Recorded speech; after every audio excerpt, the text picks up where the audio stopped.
ইলিশ মাছ আদা সর্ষে বেটে নেব, টেস্টটা ভালো হবে, খেতে স্বাদ হবে। মিক্সির থেকেও শিলে বাটলে টেস্টটা ভালো হবে। সর্ষে দুরকম, সর্ষে পোস্ত কাঁচা লঙ্কা একসঙ্গে বেটে রেখেছি। তার হলুদ, লবণ,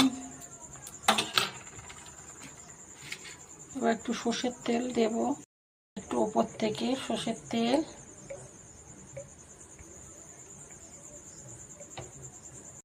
হয়ে গেছে, এবার গ্যাসটা আমি অফ করে দিচ্ছি। ঠান্ডা হলে খুলে দেখাবো।